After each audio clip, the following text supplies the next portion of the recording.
So we'll take another couple of splashes in the bathtub.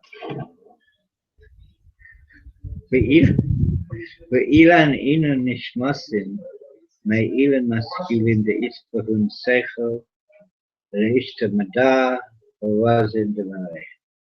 So we're really in the beginning of the introduction, which is, remember that the Sefer, the Tikunei HaZohar brought a pasuk from Daniel. So the pasuk from Daniel talks about the Zohar, so that's really like the source of where we are.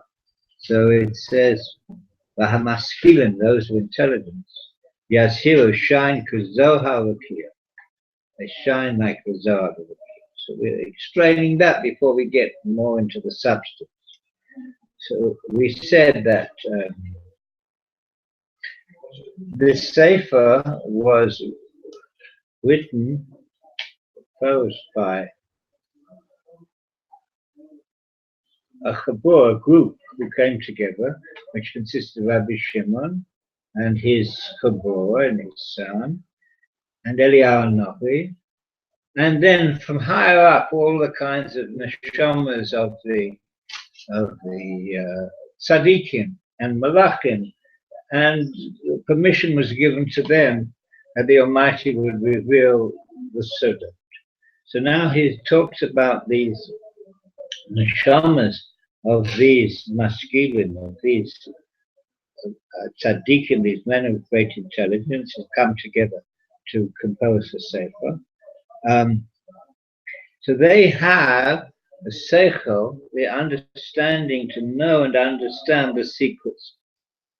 Not everyone can be admitted to this company, although we said before that in the generation of the Mashiach, this knowledge is to be widespread and revealed, but not everyone can understand these secrets. But these neshamas of these righteous and have the ability to know and understand the secrets of their lives. And all of registered with a shema is like a shema is like a register or a mark, almost a physical mark, so to speak. And mutzirim, and they're drawn. In other words, of course, we're not talking physical terms, but in the analogy in physical terms, that these neshamas are all marked and drawn by Malchusa de Rukiah, in the Malchus of the Rukiah. So we said that the Rukiah is the dividing line. I would say the dividing, not a line, it's probably more than a line, it's an area. It's the dividing area between the higher worlds and the lower worlds. So all the souls of the righteous are delineated and designated in that higher area before they actually come out down to the lower world. And that here is called the Malchus. Now we'll go through these Sforim, and the Kabbalah uses terms which I'm not going to explain every term as we go along, but gradually we'll get to understand them. It's a whole vocabulary, right? I mean, that's what it really is, learning a vocabulary. And therefore, that's called the Malchus, which is the kingdom. And Malchus is the lowest of the 10 spheres, and is also called the Nukba, which is the lowest of the 5 Partsufim, which are in the higher world, which is like the family in the higher world. So the Rukiah is called the Malchus, and they shine in those. So these neshamas of these souls of these great tzaddikim shine in this place in the Rukiah, like the stars. And that's what it says. That's what it says in the pasuk. Hainu Yizharu Kazar Rukiah. They shine out in like the Zohar, the illumination, the brightness, the splendor. Right? They usually translate the Zohar as the book of splendor, or the splendor, the brightness in Rukiah.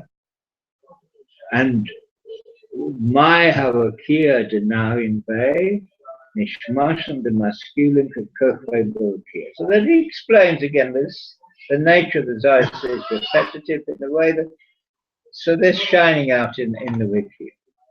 Hachin are hearing the Korsar, and they are also shining out in the throne, the Kisei. So now,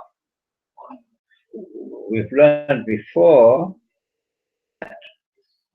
we have a world above the world that was created in my, or the worlds that were created in my separations, which is called the world of Atzilus, right? And much of the Zohar describes what's happening in Atzilus. That's a higher world, which we can't describe because we have no concept what it is. But let's say when the Almighty says, well, the voracious power, the Almighty created the world, that's a world of Bria, right? There were three lower worlds, Bria, Yitzir, and Asir, which is a creation, formation, and making, is the translation. So we're in the lowest of those worlds, which is the world of Asir, and the world of Bria is already what's called Yesh. It has something. We can't describe what it is because it's higher than we have any senses or instruments to register or talk about. But there's some kind of an existence. Above that, that's called Yesh Mi'ain, from nothing. So nothing is also something because it's a word, nothing, right? Yeah, we don't know what it is, but so the Rakia is, we said, is like the area between the higher world of Atzilus and the beginning of the lower world of Bria. And the highest thing in this lower world is the Tikunei HaKodosh, the throne of glory. The throne of glory is the highest thing that once you get into the world, which we learned in the lesson, is the world, which is separate, it's no longer divine. The Almighty, so to speak, creates something, so to speak, outside of himself. He's here and he's present. So that's the Tikunei HaKodosh. So these souls which started out in a higher place are also give out light in the throne, in the Tikunei HaKodosh. And all of them fly out from the Rakia. So that's how they fly out from the Rakia and they come into this world of the Tikunei HaKodosh. Below the world of Atzilus. Below the world of Atzilus, exactly. But Da Tzadik Chai Olamim, the Minei Parchin, Nishmotin, the Tzadika, Benarim, Basikiru. So now all these Neshamas, which are higher up in the world of Atzilus, so they come down to the world of Bria and they shine out, and we have to understand a little bit here that in the world of the spheres, the ninth sphere is called Yesod, right? Yesod, which means it translated as foundation. So that it is really like the foundation, right? The foundation stone. And that's called Tzaddik, the righteous. Yosef had Tzaddik, right? Because righteousness is the foundation on which the world stands, and all the worlds stand, right? And so therefore these, so now we're going to see that there are different levels, because as you get as we've learned before, that everything is a matrix, right? So every concept that you have has all the other concepts enclosed in it, and every sphere has all the other spheres. Well, I'm only mentioning that now because to understand a little bit of what we're going to have. And it said that so therefore these souls fly out of the righteous, the tzaddik, which is the righteous, which in the Kabbalah is the Yesod, and they light in the moon, because the Sehira in the moon is Malchus. So in the construct, Yesod is the masculine aspect, and Malchus is the female aspect. And the masculine aspect gives to the female aspect. And to a large extent, the masculine aspect is revealed in the female aspect. For example, very simply in our terms,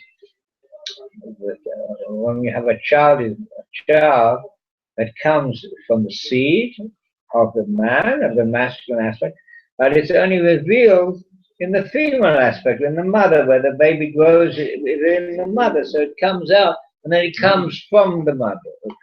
So the moon the moon is the mother, the moon is the queen, the moon is the female aspect.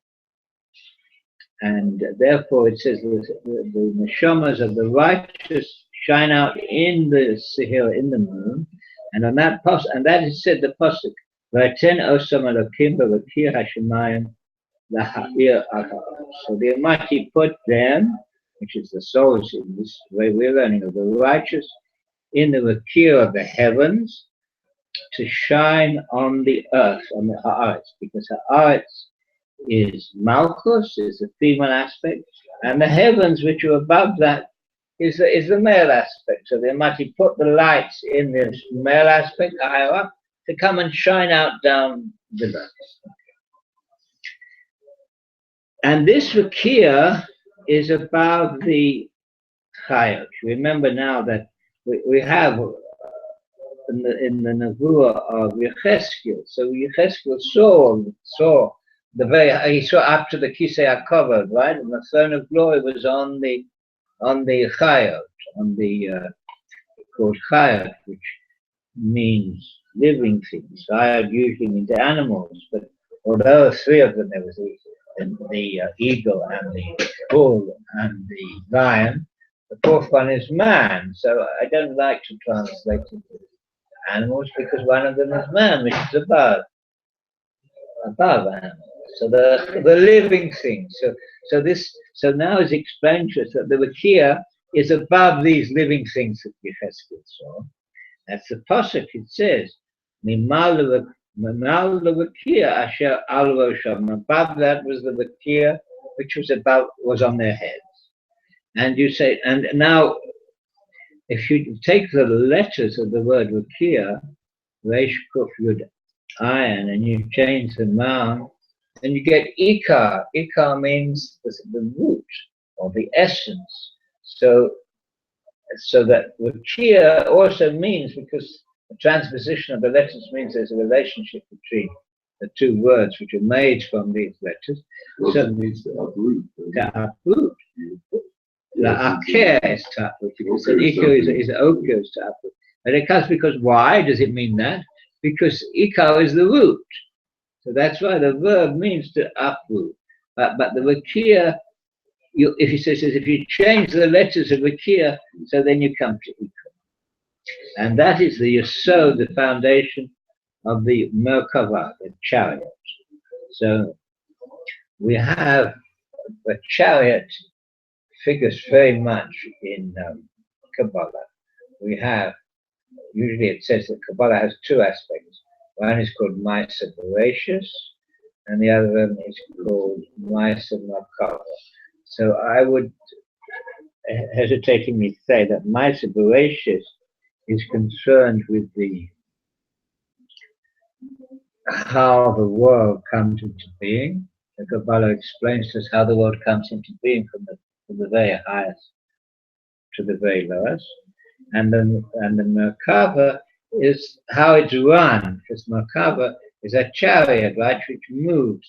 So Maisa Bereshis is, I wouldn't say static, but it's a description of what things are, and Merkava is a study of how things go and what they change, etc. Right? Because we see that the Almighty has two aspects. He has the aspect that he creates everything, and he has the aspect that he runs everything.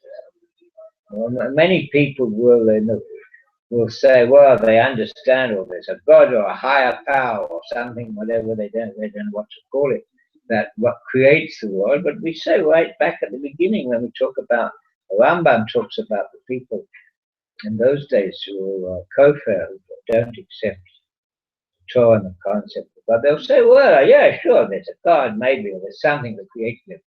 But after that, he went away. This is like the Greeks, right? He goes away and he plays in his garden.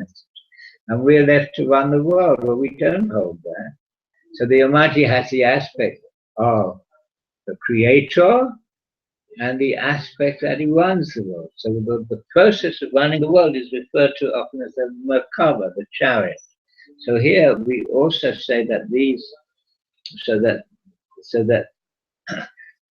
maskilim is also the yesod of the Merkava, And the Merkava, the Ila Kaiman Havin the Merkava, because from the strength and the force of this, that's how the Chayot, the holy Chayot, or the chariot, that's how they come to be. They come to be from the force and the power of the higher light that comes down.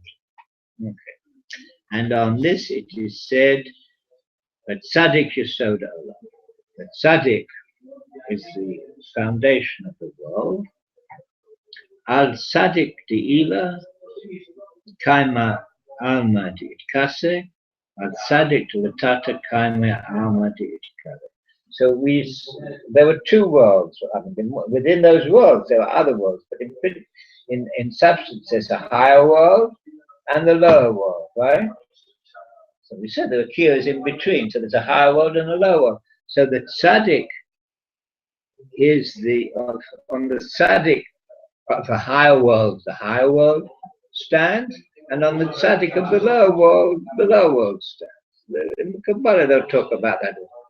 Different aspects of there's a Yesod in the higher world and the lower world. Or they'll say that Bina is in the higher world, but I don't want to get into those things at the moment. They say that the Pasuk and the Tikunei HaZohar are telling us now is that the higher world comes from the force of the tzaddik, and the lower world is the Yesod, the foundation of the lower world. So now we come to the next, which we're just going to finish off this introduction. The next final part of the verse of Daniel says, Matzdike Harabim. These maskilim are Matzdike Harabim. Matzdike Harabim, Matzdike means they bring righteousness. They cause an increase of righteousness. Right. The last chapter of the book of the Madrigas Adam, of the altar from Nevardik, is called Matzdike Harabim. So it's interesting.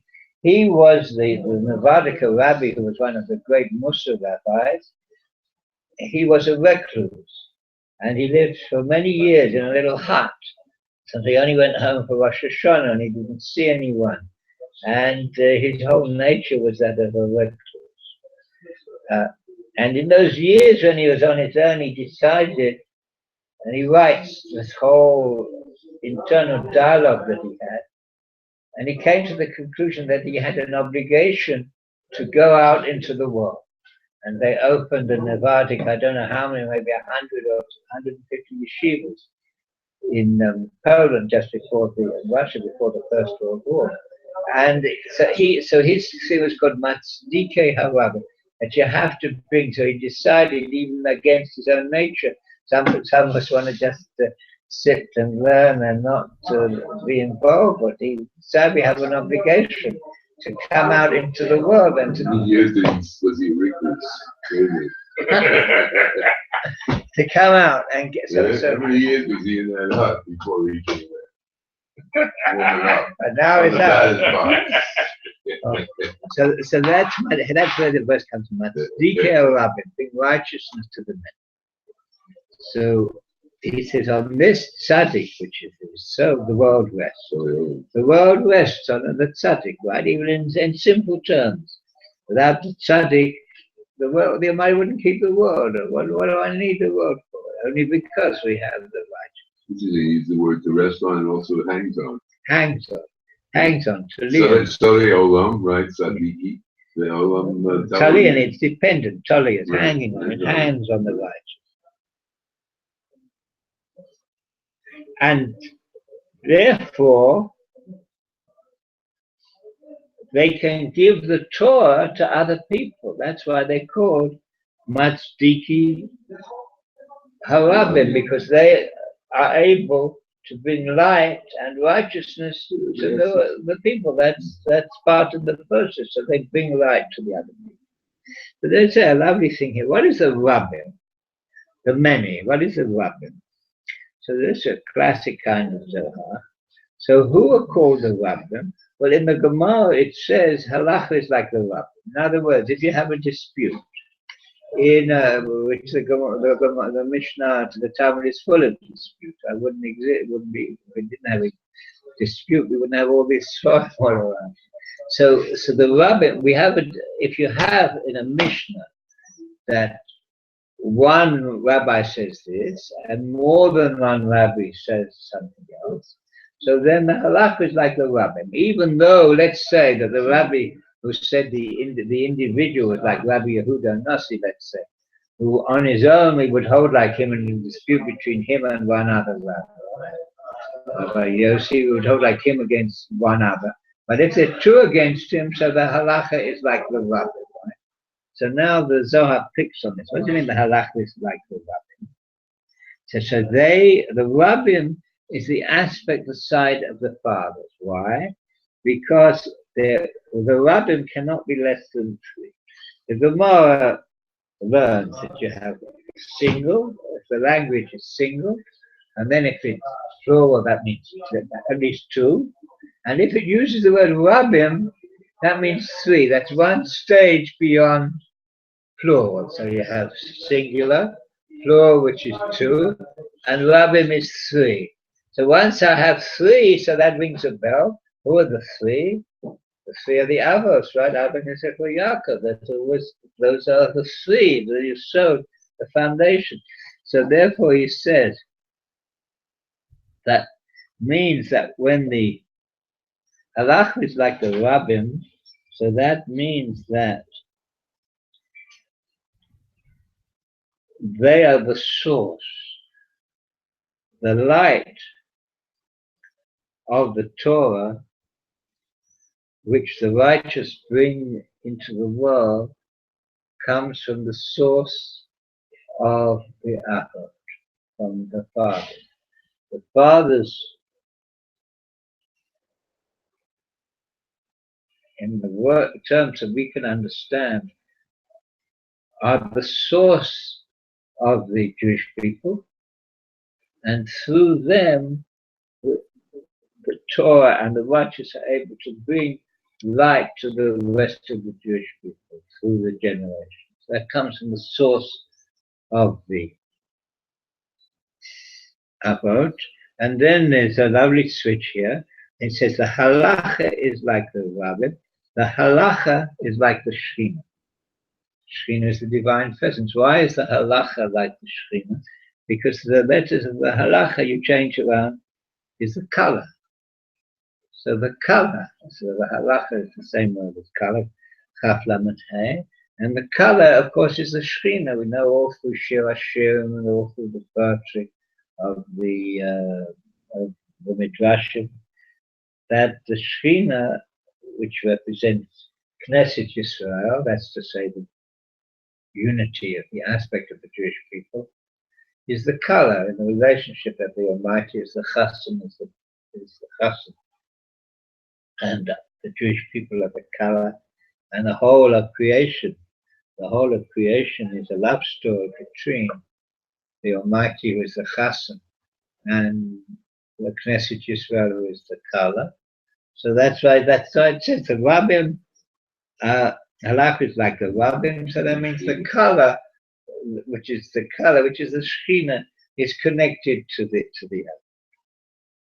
Okay, so now the Zohar continues, and in a little while we're going to get into the first of the real substantive Joshua. When we taman, and from there we have the pasuk V'amech kulam tzadikim la'olam yushu ha'aretz. That's a verse that we say before we learn Pirkei Avos on Shabbos, right? Your people are all righteous, and la'olam, forever, they will inherit haaretz, the land. So we already said that haaretz means Malchus, which also means the Shekhinah, and all Yisrael are called tzaddikim because they come from this place which is called your soul, right? They come from your soul. Now they hold on to your soul, and they draw their nourishment, yoshu, which means inherit, Also means that they get their strength and their yonic, their sustenance from the light of Malchus, which is called ours. And it also simply means that we will inherit that, the relationship between Yesod and Malchus is like the relationship between the righteous and Eretz Yisrael. There's a bond, right? A connection and the bond between. And it continues, it says, Does that imply that the rest of the degree of what we'll call human beings do not get their existence from Yesod and Malchus? well,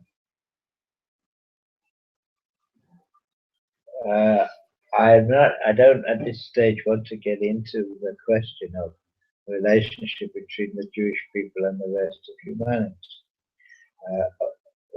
I'm learning at the moment a question when Avram Avinu had the bris milah, was he halachically now different? Did he have a? Was he? Or did he become Jewish, or did he only become Jewish when we become Muslims? So the rest. So the Jewish people are, in one aspect, part of humanity. There is another aspect in the spiritual aspect, in the Shama, in the spiritual aspect, where I would say that the spiritual aspect of the Jewish people comes from a higher source than the rest of the So, of course, they get their light, but they get their light through other. But that's why it says the Almighty runs the world, where He has different stars and different constellations and different ways through which He runs the world.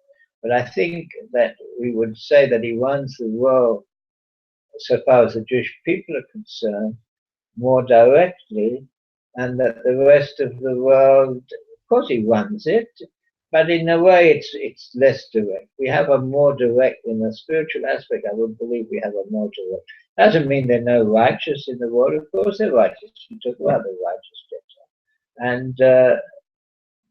And of course, I don't really want to get into all that. I'm just thinking in terms of the Yesod and the Malchus, that the existence of beingness comes from that for everybody. Then there may be these other things coming. All right, so they also go through that process of coming into this world. All the Kabbalah, in the sense that it's all to do with the higher worlds, and it's before the creation. But that was before the Jewish people, right? Because Adam, I don't think anyone says Adam is Jewish. I mean, I don't know, but some people would say it's Jewish. But the term Jewish, or the term Jewish comes later, but the term Hebrew, let's say, which is the first one we have, comes from Avram Avinu. So I don't want to get into that because the Sefer is not getting into that. So it's a very deep question with different views. Of course, the Zohar is involved in that, but the Zohar on the whole is not terribly polite about the non-Jews, which is understandable in a way because it's written by Rabbi Shimon, and they were trying to kill him. And it was at the time of the Romans. The Romans, different times, showed a nicer face, but at certain times the Romans didn't show a particularly nice face to us. All right. But here it says, you see, your people. It says, your people are all righteous. Your people are all righteous. The relation says all B'nai Yisrael are righteous. Among the Goyim, there may be righteous people and people who are not righteous. But the Jewish people are all righteous and are all promised eternal life. That's why it says, La'olam, forever they will enjoy the earth. It goes on to say, the earth is Hadam Moglai. The Almighty says, it's my footstool. Dashkinta to Ihu Kalila mi Esesval. This is the Shekhinah which consists of 10 Sfarim, everything, the 10 Sfirot, is to the Shekhinah, which in that aspect of the divine presence, which is also the aspect of Knesset Yisrael, has 10 Sfirot, and these are called together Yisrael. Yisrael has 10 levels, and now it's going to spell them out. Malachim, which are kings, that's the lowest level, surprising. I think kings would be the top. No, Malachim, which relates to the sphere of Malchus, so that's number 10. Tzadikim, which is number 9. Chozim, which are people of visionaries.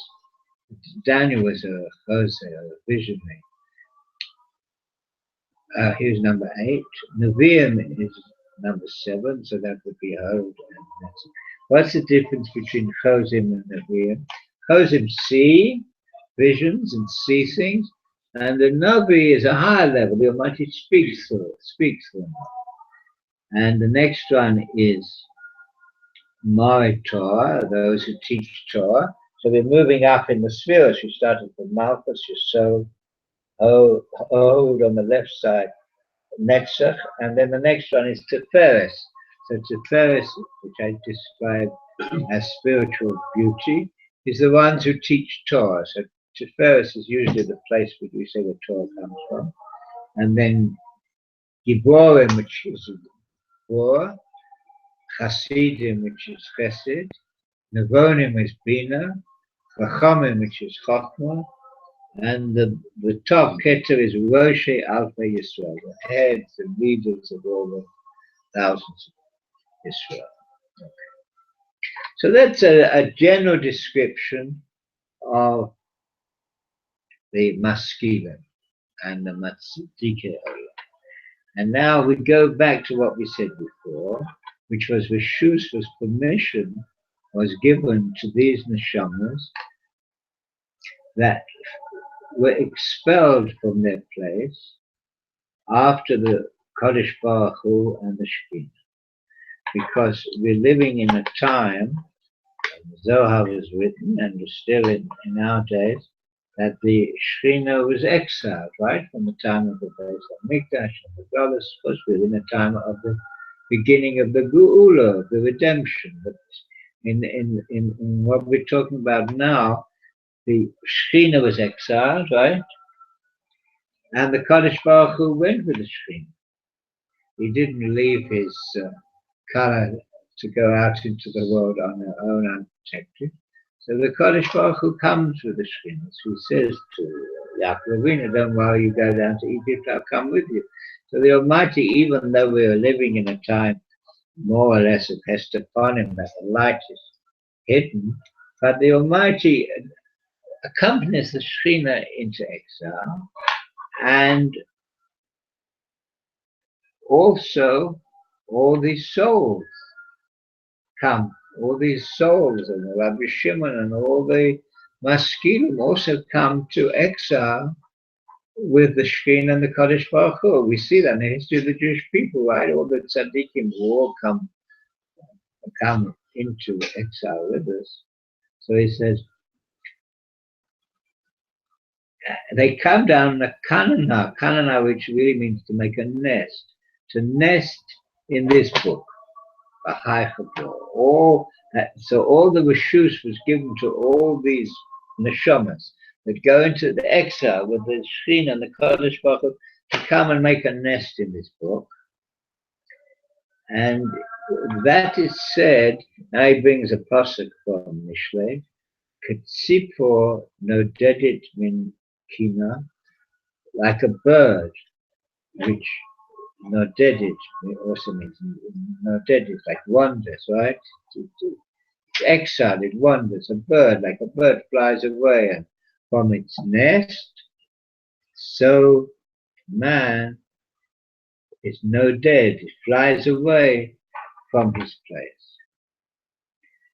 And he says, relate Tzipor el Shrinta, and the Tzipor is the Shrinta. There's some Kabbalah of the letters, but in a simple sense, that the Shrinta is compared to a bird. The bird is the Shrinta, so like the bird is no dead, it wanders from her place, so therefore also the Shrinta wanders from her place. Ve'ihu mitraka me'atraha, she is exiled from the place. Okay. So now that we brought this pasuk about the bird being exiled from the place, so now we're going to come into the first main drasha. Adahu diksir, and that which is written, Shalech tishalach Yisrael, v'sabonim tikach. Verse which is talking about Shalech Haken, very difficult in a simple understanding, extremely difficult thing to understand, right? You have to send away the mother and the chicks, the babies you should take for yourself. All kinds of different people, all different understandings and misunderstandings about what this verse means. A tremendous amount of halacha involved in it. And in the Kabbalah, it's one of these things which are very key in the Sod. Remember that the Sod means the Sod, which is translated as secret, which is the fourth of the four ways that the Torah is taught or understood. Pardes, we said, which is Pardes is Pshat. The Pei is Pshat, simple. Resh is Remez, or the hints, we see things connected. And the Dalet is Drash, it comes to teach us. And Sod is the Sod, which I explained last week. That Sod means something which we did not understand or did not know until it was revealed to us. It's revealed to us. It's the Sod is revealed, because otherwise it wouldn't be there to talk about it. So in the Sod, this is a very key pasuk, and much of the Zohar a lot of it talk about in the Zohar, and here we're going to talk about it now. V'shalech tishalach Yisrael, v'sabonim tikach ba. First of all, it says es. Shalach tishalach es. So es is not a translatable word, right? It's an inclusive. It usually means to add something. We have a Gemara, let's say. But Rabbi Akiva was able every time that the word es is used, it adds something. It's an addition. So here, the Zohar wants to say that Tikunei says et includes the Shechina, the lower Shechina. That's what it says. Et the abos Shinta Tatat. It comes to include the lower Shechina. The aim Shinta Aliyah. So now it starts off Shalach to Shalach, the lower Shechina and the higher Shechina. Et would be the lower Shechina because et is Aleph Taf, which is the beginning and end, so it includes everything, right? The word et here comes to include anything. So it explains that, we'll see what Shalach to Shalach seems to mean, that et ha'aim, which means the lower Shechina, and the ha'aim, which is the mother, is the higher Shechina. In the Patsufim, you have the higher, so of the female aspects, the female characters in the family of the Patsufim. We have the grandfather, familiar figure, who is really central. Then we have father and mother, that's Abba Aim, and then we have Zah Ankim, which is like the main male aspect of character, and Malchus is the female. So you see we have Aim, which is the mother, and Malchus, which is Nupa, which is the girl. So therefore, Aim is the higher Shechina, and Et is the lower Shekhinah. Remember, everything that exists in what?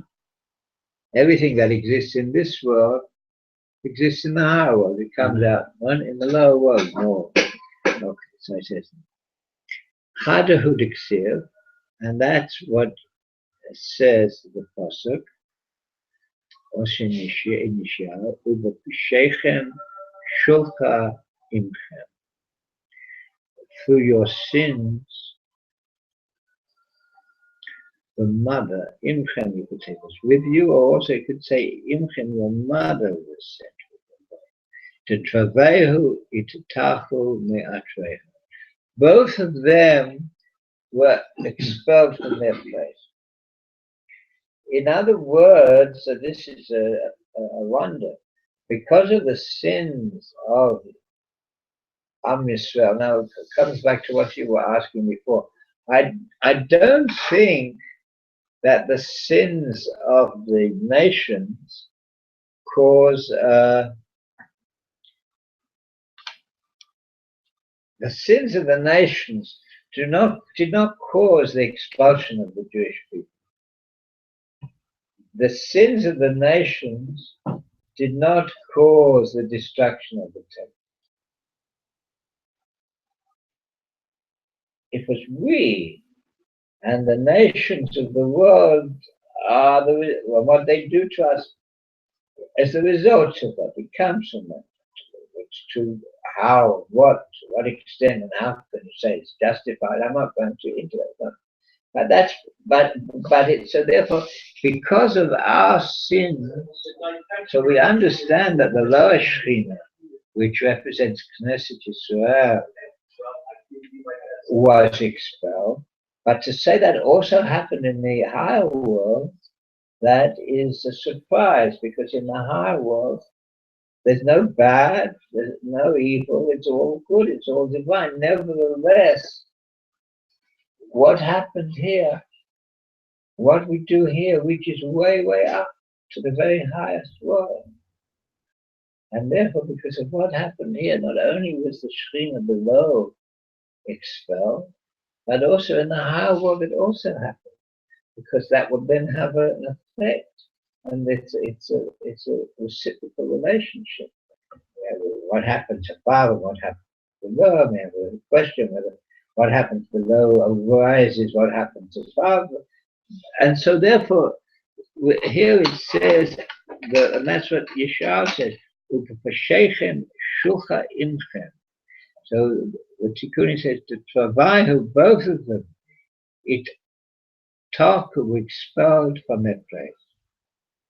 And that's why it says, begin da shalech tishalach. That's why the prophet says twice, shalech tishalach, send and surely send. So in the simple understanding, that means that if it comes back, you have to do it again. But in the soul, it's saying there were two sendings away. As the verse says, shalach tishalach, so there were two sendings away. There was a sending away, and also that goes on, there was a sending away from the Bat Rishon, and there was a sending away from the Bat Sheni. In a way, therefore, the Bat Rishon represents the higher world, and the Bat Sheni represents the lower world. The Bat Rishon, the first temple of Shalom, was at a higher level than the second temple. We have a number of things that were in the first temple, which were not in the second temple. In the first temple, the fire came down from the Shemayim and consumed the second. That didn't happen in the second. There were other things as well. So that there were two sendings, there were two expulsions. The first temple and the second temple, and they correspond to an expulsion in the higher world and in the lower world. The Kaima Ba, so that establishes what is said, Ani Hashem Hu Shemi, Ukvodi la'acher lo eten. So, because again, the Almighty says, I am Hashem, and this is my name. Because the higher name, is this aspect of there, the Yud-K, Vav-K, and then this is my name. You learn before, that's like a secondary aspect. That's Adoni. That's like when Hashem comes from the higher world, the Yud-K, Vav-K. That's the revelation of Almighty in the higher world. And who Shani is like in the lower world. Ubechvodi la'acher la'etem. And then the verse says, that's the higher Shekhinah. My kavod I will not give, that he will not give to any other God or any other power to rule on the higher world. And even though we might say, because also we're going to say that in the two female aspects, this is a way relates to Leah and Rachel. Leah is in the higher world and Rachel is in the lower world, in the construct of the Kabbalah. But he says that no reshut is given to any other god or force to rule over the higher world. So that even though we said that in the higher world there may have been the Shekhinah left its place, but the forces that the force of evil can never come into the higher world, can never affect what goes up in Shemayim. Down in the earth, right? It has its place and it operates. God forbid, it has times when it has power. But in the higher world, it's all good and there's so even though the higher world is reflective of the lower world, that's one of the only things that doesn't get reflected. It doesn't get reflected.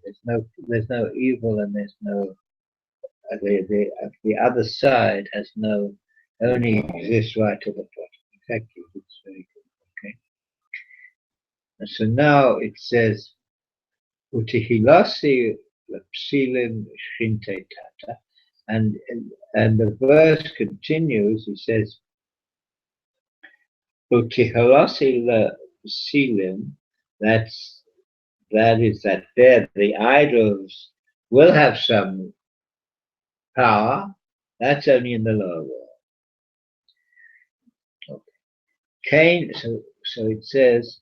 Now it says, Cain ish no dead vimkoma, like a man who wanders and exiles from his places, is the Kodesh Baruch Hu of whom it is said. Why? He says, ish no dead vimkoma.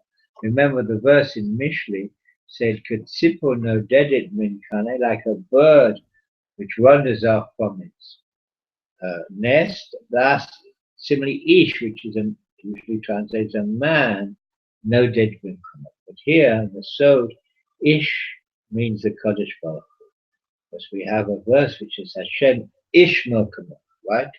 The Almighty is ish milchama, a man of war. So that when it says like the bird that wanders from its place, that's it ish. That means that is the Almighty who also wanders from his place to accompany the Shekhinah, to accompany the Jewish people throughout their travels.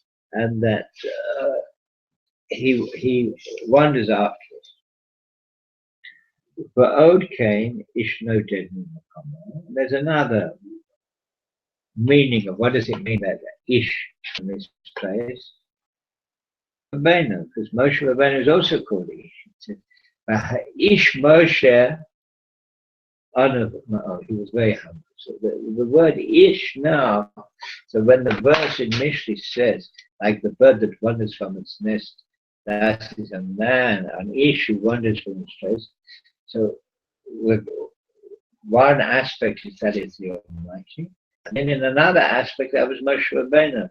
Because Moshe Rabbeinu also wandered from his place, right? He also goes into exile and he wanders. And he was also Tarech Ruche Abatre, and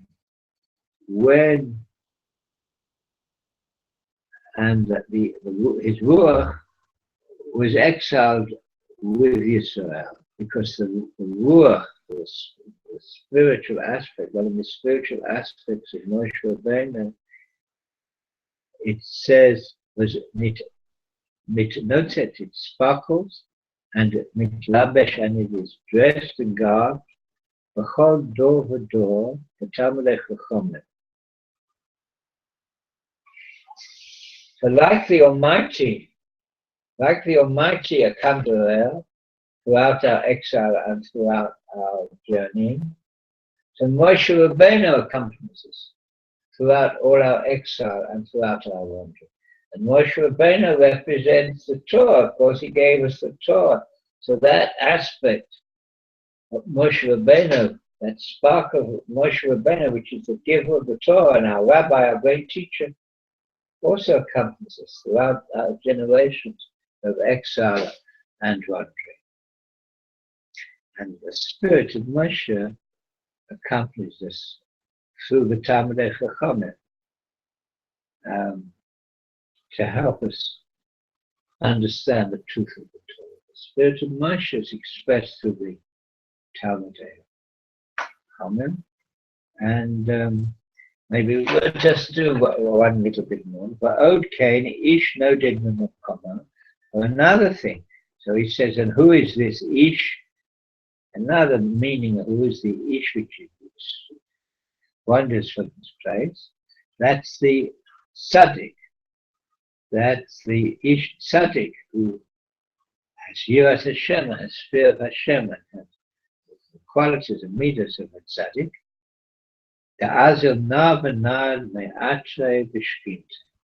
Because he also wanders it means like he wanders throughout homelessly from place to place, like the Shechina, to Itva, because it says of that, below Matzah Hayona Manoah. Remember the dove, when Noah sent it from the boat, from the ark, he didn't find, or she didn't find, the Yonah. It's rather interesting. Look at the verses of the Yonah. Switches, sometimes it's male, sometimes it's female. So here it was female. She did not find rest. So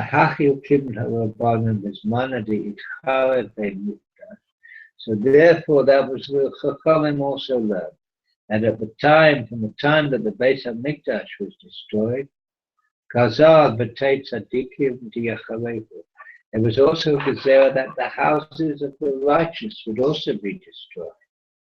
All the righteous, all the tzaddikim would go from their place. You learn in the history there were more, right? There were more. Has a parish on Purim called Machir Yain. So there were more was a rabbi, not sure, Danzig. He was a rabbi and he was expelled from his city. And it was Purim. When he was expelled, he went to some small village. They couldn't get any wine. There was no kosher wine there. So what was he going to do? It's Purim. He wrote a parish on the Megillah. But you see, that all through the history of the Jewish people, the tzaddikim were also expelled and go from place to place. And that is the Dio Le'eved, the Nevei, because an Eved has to be like his master. So an Eved, a servant, I don't know what to say, a servant has to be like his master. So since the master has to go into exile and wander around, so the Eved goes with. So therefore, again, since the Kadosh Baruch Hu goes into exile, the Moshe Rabbeinu goes into exile. And all the tzaddikim also go into exile. God said that from the time that the Chazal say, from the time that the Beis HaMikdash was destroyed, also the homes of all the tzaddikim were destroyed. And therefore, it's this whole, that's really the story of the Jewish people, right? It's very large for it. It's not the whole story. Right? The middle, right? We have a wonderful beginning, and we have a wonderful end. But the middle is the whole story of exile. Okay, so we'll stop there.